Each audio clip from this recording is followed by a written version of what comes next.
Hello friends, ఈ వీడియోను కొత్తగా చూస్తున్నట్లయితే సబ్స్క్రైబ్ చేయండి, లైక్ చేయండి, కామెంట్ చేయండి, షేర్ చేయండి. ఈరోజు సెప్టెంబర్ 1, 2024 యూఏఈలో అక్రమంగా ఉంటున్నారా? మరో ఛాన్స్ ఇచ్చిన ప్రభుత్వం. యూఏఈలో వీసా గడువు ముగిసిన అక్కడ చట్టవిరుద్ధంగా ఉంటున్న వారికి స్థానిక ప్రభుత్వం మరో అవకాశం కల్పించింది. వీసా క్రమబద్ధీకరణ చేసుకునేందుకు లేదా ఎటువంటి జరిమానా లేకుండా దేశం విడిచి వెళ్లేందుకు వీసా అమ్నెస్టీ కార్యక్రమం చేపట్టింది. ఈ క్రమంలోనే యూఏఈలోని భారతీయులకు సాయం చేసేందుకు అక్కడ ఉన్న మన భారతీయ రాయబార కార్యాలయం కూడా ఒక అడ్వైజర్ జారీ చేసిందండి. ఈ వీసా అమ్నెస్టీ కార్యక్రమం సెప్టెంబర్ 1, 2024 మొదలు కాగా 2 నెలల పాటు, అంటే అక్టోబర్ 30, 2024 వరకు ఉంటుందండి. కాబట్టి ప్రతి ఒక్కరు దీన్ని వినియోగించుకోవాలని భారత రాయబార కార్యాలయం మనకు అడ్వైజరీ జారీ చేసింది. పర్యాటకులు రెసిడెన్సీ వీసాతో పాటు వీసా గడువు ముగిసిన వారు తమ వీసా స్టేటస్ను అప్డేట్ చేసుకోవాలి. లేదంటే ఎటువంటి జరిమానాలు, నిషేధాలు లేకుండా దేశం విడిచి వెళ్ళిపోవచ్చు. యూఏఈలో జన్మించినప్పటికీ సరైన ధృవపత్రాలు లేని వారితో పాటు స్పాన్సర్ల నుంచి తప్పించుకొని అక్కడే ఉంటున్న వారికి ఇది వర్తిస్తుంది. అయితే దేశంలోకి అక్రమంగా ప్రవేశించిన వారికి మాత్రం ఈ వెసులుబాటు వర్తించదు.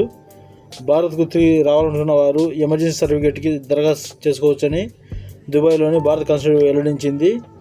రెసిడెన్సీ స్టేటస్ రెగ్యులరైజ్ చేసుకోవాలనుకునే వారు మాత్రం స్వల్పకాలిక పాస్పోర్ట్కు అప్లై చేసుకోవచ్చు. దరఖాస్తు చేసుకున్న మరుసటి రోజు ఈసీని తీసుకోవచ్చని దుబాయ్లోని భారత రాయబార కార్యాలయం వెల్లడించింది.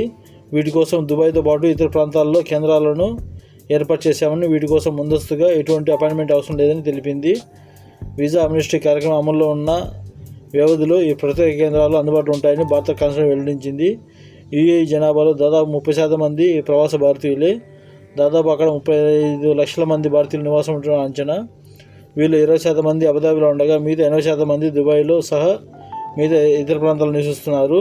కాబట్టి మీరు ఈ మంచి అవకాశం వాడుకోవాలని రాయబారం కోరుతుంది. సెప్టెంబర్ 1, 2024 నుంచి అక్టోబర్ 30, 2024 వరకు అవకాశం వచ్చిందండి. కాబట్టి భారతీయులందరూ ఈ అవకాశాన్ని వాడుకొని అటు దుబాయ్ గవర్నమెంట్కి, అటు భారతదేశ గవర్నమెంట్కి మరి ఇచ్చిన ఈ అవకాశాన్ని వాడుకుందాం. కువైట్లో వెహికల్స్ అమ్మే వాళ్ళు, కొనే వాళ్ళకు మంచి శుభార్త అండి. మినిస్టర్ ఆఫ్ ఇంటీరియర్ వాళ్ళు vehicle ownership transfer via Sahil app అనే కొత్త యాప్ను తీసుకొచ్చారు. దీన్ని ప్రతి ఒక్కరు సద్వినియోగం చేసుకోవాల్సిందిగా తెలుపుతున్నాము. ఈ యాప్ వల్ల ఎవరైతే సెల్లర్, బయర్ ఉంటారో వాళ్ళకు టైం సేవ్ అవుతుంది. అలాగే పర్సనల్గా వాళ్ళు కంపల్సరీగా గవర్నమెంట్కి పోవాల్సిన అవసరం లేదండి. ఈ అవకాశం మీరు వాడుకోగలరు.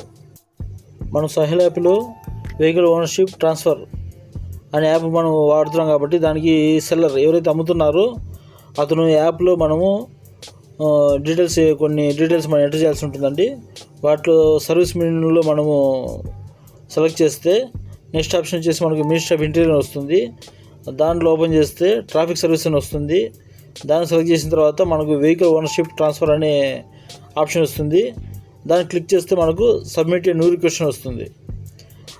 ఎవరైతే సెల్లర్ అయితే ఉన్నారో అతను వెహికల్ సంబంధించిన details, civil number of the owner, new owner enter చేయాలండి. ఇలా ఎంటర్ చేసిన వెంటనే ఈ నోటిఫికేషన్ అనేది wheel send to the new ఓనర్కి వెళ్ళిపోతుంది త్రూ సాహిల్ యాప్. ఆ తర్వాత న్యూ ఓనర్ అయితే ఎవరైతే ఉన్నారో ఈ నోటిఫికేషన్ తీసుకుని అగ్రీని ఓకే చేయాలి. ఆ తర్వాత అతను కూడా ఈ ట్రాన్స్ఫర్ డీటెయిల్స్ ఇవన్నీ ఫిలప్ చేసి ఆ ఇన్సూరెన్స్ పే అయితే ఏది ఉంటుందో దాన్ని పే చేయాలి. ఆ తర్వాత ఈ నోటిఫికేషన్ సెల్లర్కి వెళ్తుంది. మళ్ళీ ఈ సెల్లర్ అతను పంపించిన నోటిఫికేషన్ ఓపెన్ చేసిన తర్వాత ఈ ప్రూఫ్ని ఓకే అని చెప్పి అగ్రీ చేసి అతను ప్రైస్ అని చెక్ చేసిన తర్వాత బయర్కి మళ్ళీ అగైన్ పంపిస్తాడు ఓకే అని. ఇది బయరు మళ్ళీ నోటిఫికేషన్ ఓపెన్ చేసి మనకి ఏదైతే రిసిప్ట్ వచ్చిందో దాన్ని డౌన్లోడ్ చేసుకొని మన సాహిల్ యాప్లో అతను, అంటే సాహిల్ యాప్ అంటే కువైట్ మొబైల్ ఐడిలో అప్లోడ్ చేస్తాడు. అప్పుడు ఈ ప్రాసెస్ అంతా కవర్ అయిపోతుంది. సో మీకు కొద్దిగా క్లియర్గా అర్థమైందని ఉంటాను. ఇంకొకసారి మీకు అంటే సెల్లర్, బయర్ డీటెయిల్స్ అన్ని దాంట్లో యాప్లో అప్లోడ్ చేసిన తర్వాత పేమెంట్ చేసుకోవాలి. పేమెంట్ అగ్రీ అయిన తర్వాత రిసిప్ట్ వస్తుంది. ఆ రిసిప్ట్ని మనము కువైట్ మొబైల్ ఐడిలో అప్లోడ్ చేయాలి. దాంతో ఈ ప్రాసెస్ మొత్తం క్లియర్ అయిపోతుంది. మీరు పర్సనల్గా ఎక్కడికి పోవాల్సిన అవసరం లేదు. మీరున్న చోట్ల నుంచి మీ పని అంతా చేసుకోవచ్చు. చెహ్రా పోలీస్ ఏరియాలో ఒక అగంతకుడు ఒక వెహికల్ విండో పలుగొట్టి దానిలోంచి కొన్ని కాయిన్స్, అలాగే కొద్దిగా డబ్బు దోచుకెళ్ళాడండి. దాదాపు మొత్తం విలువ వచ్చేసి 200 దినార్లు ఉంటుంది. వాళ్ళ ఫాదర్ వెహికల్ అంటే ఫాదర్ ఎక్స్పైర్ అయినాయండి.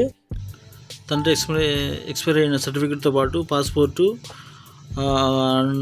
ఉండే కాయిన్స్, అలాగే కొద్ది డబ్బులు, కొన్ని వాచ్లు, వీటి మొత్తం విలువ వచ్చేసి 200 దినార్లు అండి.